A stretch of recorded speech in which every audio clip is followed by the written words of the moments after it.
E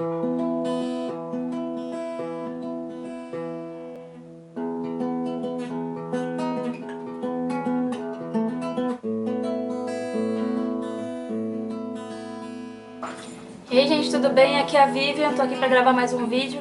Hoje eu vou falar pra vocês desse livro chamado A Redoma de Vidro, da Sylvia Plath. Ele foi legal de ler porque eu combinei com um amigo da gente ler junto no mesmo tempo, né?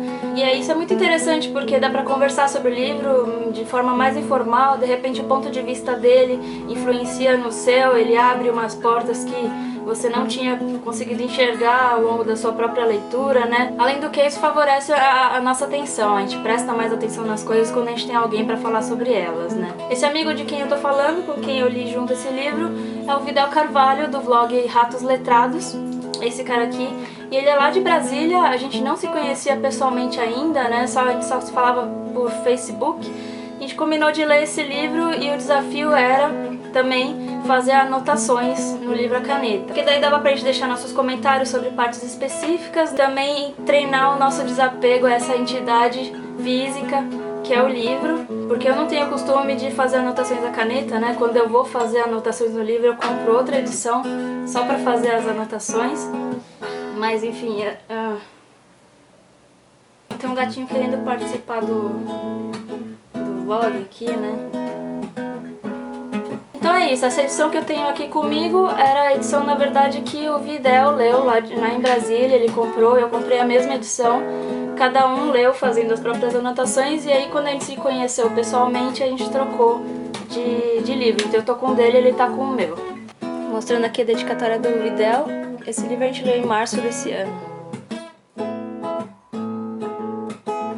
Esse livro ele é considerado um romance semi-autobiográfico, porque muitas coisas que acontecem aqui são parecidas com coisas que aconteceram na vida real da Sylvia Plath, né? E esse livro foi lançado sob um pseudônimo e vai contar a história dessa personagem chamada Esther Greenwood, que é uma moça de 19 anos que vive lá em Nova York. Ela ganhou uma bolsa para estudar letras ou literatura e trabalha, acho que numa revista de moda, de fotografia, alguma coisa assim. As angústias dela são que ela tem que lidar com esse meio social, né, de ter que buscar um sucesso acadêmico e profissional ao mesmo tempo em que conhece caras e tem amigas que também estão amadurecendo. E esse mundo todo social acaba funcionando como algo claustrofóbico, sufocante para ela. Ela vai ficando cada vez mais angustiada, né, entrando em depressão, e aí ela se submete a um tratamento psiquiátrico que talvez não tenha sido o tratamento mais adequado, né. A gente tá falando aqui da década de 50 ou 60 lá nos Estados Unidos, né? Então eles ainda usavam tratamento de choque, mas aquele jeito que mais traumatizava a pessoa do que resolvia alguma coisa, né? Muita coisa que podia ser resolvida com terapia, trabalhada em terapia, visto que eram mais as questões sociais, de amadurecimento, de virar mulher e de virar profissional, de virar adulta, né? Que estavam tornando essa personagem angustiada. Agora o que eu vou falar daqui pra frente é absolutamente a minha opinião, então eu espero não quebrar o coraçãozinho de ninguém aí, que eu sei que esse livro é muito querido, que ele toca muita gente. Mas talvez meu erro tenha sido ler tarde demais, acho que eu sou um pouco velha pra ele. Se eu tivesse lido na adolescência, é bem provável que eu tivesse me identificado muito mais com as coisas que ele fala. Eu conheci a Sylvia Plath já de uns poemas e principalmente dos diários dela, então eu tinha uma certa expectativa a respeito da qualidade literária desse livro, né, que é o único romance que ela escreveu, então eu achei que ele ia ter uma qualidade de escrita muito boa e fiquei meio frustrada nisso, porque a escrita dele é bem fraca. Se não tivesse o nome da Sylvia Plath, poderia ter uma autora desconhecida e as pessoas iam falar que o livro é ruim. As metáforas que ela usa são fracas, os diálogos e tal.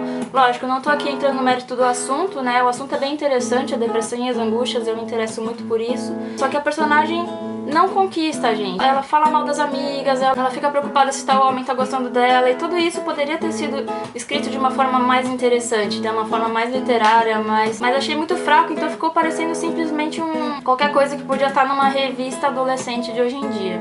Mas esse tema da angústia pela qual a personagem vive é muito interessante se pensar, né? Porque ela vive nessa sociedade patriarcal que espera que a mulher seja uma boa esposa, uma boa dona de casa, que tenha filhos lindos e ao mesmo tempo alcance ali um sucesso profissional bom.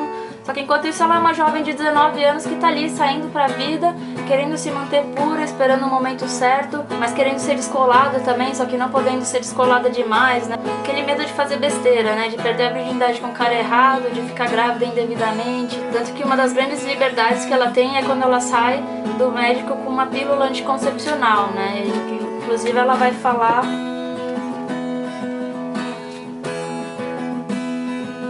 Eu era dona de mim mesma. O próximo passo seria achar um homem decente. E o Vidal escreveu aqui, vai lá. Então ela vai falar assim: então cheguei à conclusão de que, se era tão difícil encontrar um homem inteligente e viril que se mantivesse puro até os 21 anos, eu devia esquecer aquela história de pureza e casar com alguém que fosse impuro como eu. Desse jeito, quando ele começasse a arruinar minha vida, eu poderia arruinar a vida dele também. E quando ela diz, mantivesse puro até os 21 anos, o Vidal escreveu, eu quase consegui.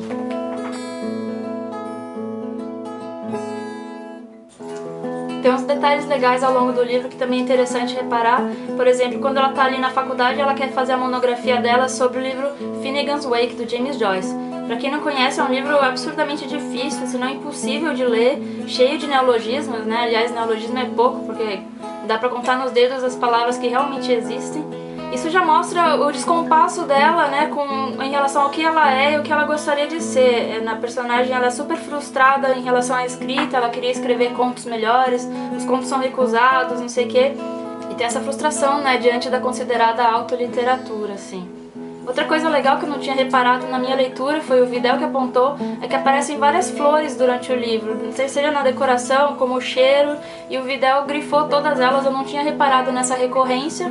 Aí eu fiquei pensando nessa questão da flor com o título do livro, né, a redoma de vidro, que é fácil de imaginar uma flor que a gente tenta preservar a beleza dela num lugarzinho fechado, mas lógico, uma hora ela vai morrer, né. E nem é preciso falar sobre a identidade entre a flor e o aspecto feminino, né, é muito relacionado aí. Então quando eu descobri isso, eu achei bem bonito o fato do livro ser repleto de flores e o título ser a redoma, né, ou seja, essas flores, a pureza, a beleza dessas flores estão tentando se conservar dentro dessa redoma que ao mesmo tempo é claustrofóbica.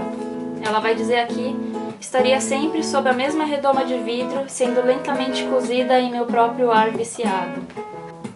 Agora eu vou mostrar aqui os diários que eu tenho dela, que eu falei anteriormente, chamam Os Diários de Sylvia Plath, de 1950 a 1962. A Sylvia Plath ela se suicidou em 1963, quando ela tinha só 30 anos. Ela deixou um filho de 2 anos e um de 9 meses só. Eu tinha lido os diários antes de ler a redoma, já faz tempo, e gostei bastante, né? Alguns trechos do diário vão ser bem parecidos com o do romance, afinal o romance é semi-autobiográfico, e por isso que eu tinha altas expectativas em relação ao único romance dela, né? Porque no diário, lógico, tem trechos muito fracos, que é bem de diário mesmo, acordei, vesti tal roupa, tomei café da manhã, mas tem desabafos muito bons, inclusive textos que podiam ser bem desenvolvidos e polidos ali, bem tratados, que ela poderia usar no livro, mas isso não aconteceu. Então, literariamente, eu achei o diário até melhor, mais gostoso de ler do que a redoma. Além do que o diário é real, então dá aquele impacto, né, de saber que a pessoa realmente viveu aquilo. Nesses diários também tem um trecho de uma carta da Sylvia Plath para a terapeuta dela, que vai dizer o seguinte, que é muito parecido com o tema da redoma de vidro. Eu odeio os homens porque eles não ficam sempre a meu lado e não me amam como um pai. Eu poderia fazer furos neles e mostrar que não havia recheio de pai. Eu os instigava a se declarar e depois dizia que não tinham a menor chance comigo. Odiava os homens porque eles não precisavam sofrer como as mulheres sofriam. Eles podiam morrer ou ir para a Espanha. Eles podiam se divertir enquanto uma mulher sofria as dores do parto. Eles podiam jogar enquanto a mulher suava para economizar a manteiga do pão. Os homens, nojentos e vagabundos. Então, tanto para você que gostou do livro, como para você que não gostou do livro, e até para você que ainda não leu A Redoma de Vidro, eu recomendo Os Diários de Sylvia Plath. É uma leitura bem mais interessante, os textos são muito crus por ser diário, e a crueza tem essa beleza, né? E exatamente pra gente saber que fim trágico que levou Sylvia Plath ao suicídio. E a outra dica desse vídeo é chame um amigo para ler um livro com você, faça anotações, converse com ele sobre o livro, isso é super divertido e vai estimular não só a amizade de vocês, como ajudar nas suas práticas de leitura. Se você gostou, dá um joinha, se inscreve, até mais, tchau, tchau!